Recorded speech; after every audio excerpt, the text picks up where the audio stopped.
Welcome to Ben Talks Money. Here we discuss stocks, investments, ETFs, and personal finance. What is going on in the stock market right now? We opened up really green today. The Dow was up almost 700 points at some point. The Nasdaq was up almost 400 points. And by midday, we've given up all the gains and turned red. I had some calls at the beginning of the market. I had to switch as soon as I saw the signal that the market was turning. I sold all my calls. I bought some puts and I made more than 200% gains on those puts. So what is going on in the market? Why is it that we can't hold any gains in the market right now? Hi, welcome back to Ben Talks Money. My name is Ben. I have an MBA in Finance and Management. I've been trading for 8 years and I'm a full-time options trader.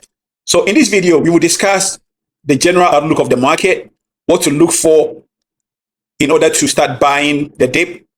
Usually there are some signs that you can look for when the market is selling. That tells you that the selling is exhausting. Then you can start buying the dip. We'll discuss those signs and we'll take a look at the daily chart of the big tech stocks and the QQQ and the SPY, which are the S&P 500 ETF, and the QQQ is the Nasdaq ETF. So if you are new here, please subscribe to the channel, like the video, share, and humbly please help me get to 4,000 subscribers. I'm close to it, and your subscription will go a long way in helping me do that. So let's jump in. First of all, let's take a look at the daily chart for the QQQ. And we can see from here that when we open, we push all the way back up here and we touch $614. The highs of the day was about 614. But you can see that this level is being a resistance level in the past month. As soon as we touched it, there was some news in the market that some of the Feds are saying there's going to be a sharp drop in the market because the stocks are high, the borrowing cost is too high, and all those kind of stuff. And we started dripping down. And we drip. So I thought we were going to hold the 50-day. The 50-day is around 605. I thought we were going to hold. We didn't hold it. I thought, okay, $600 has been holding every single time for the past couple of weeks. Every time we come to touch the 600 zone, we hold it. Are we going to hold? And I saw the selling coming in. There was no way this was going to hold. So I just started buying some puts on the QQQ, and we dripped all the way from 600 to 585. And as you can see right now, we are sitting here at the 585 level, which is a strong support zone. So going into tomorrow, if we break this level, it's going to be another bloody day in the market tomorrow. The next support will be around 570, and then psychologically, the round numbers are support. So 580 will be a psychological support. 571 is the support on the chart, and then it will come in 560, which is also the support of the chart. This market is weak. It's very, very weak. There are more sellers in the market than buyers. You can see it evidently today. What happened? If we take a look at the S&P 500 ETF and the SPY, it's exactly the same as the Nasdaq. You can see that it couldn't hold 675. It broke through the 50-day, which was around $670. It couldn't hold it. There was this support zone here, which is around 660. It couldn't hold. And now we are down here around 650. And that is also a huge support zone, just like the Nasdaq. So are we going to hold?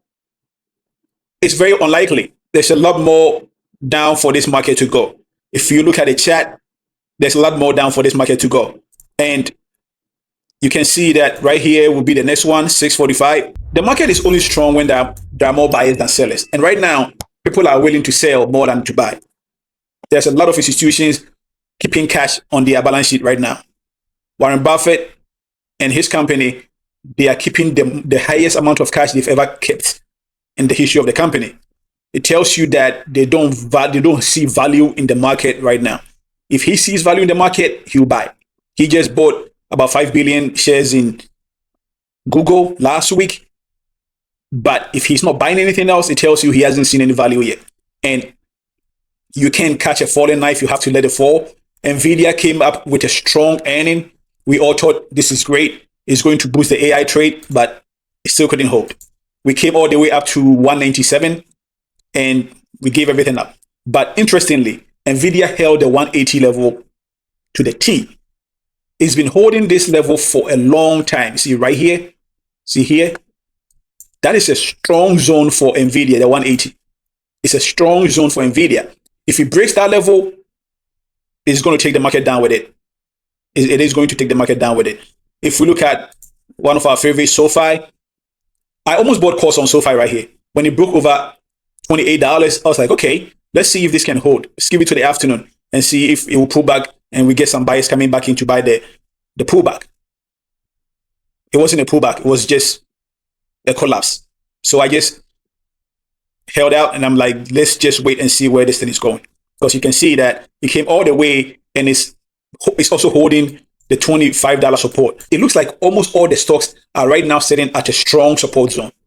All the stocks, they are all sitting at a strong support zone. Together with the Nasdaq and the S&P 500, they are all sitting in a strong support zone.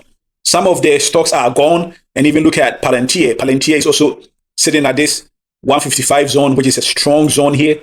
If we break this, which is likely tomorrow, unless something dramatically happens in the market, it's a Friday. Fridays are usually not encouraging. And if there is no news, I can see this breaking the support zone.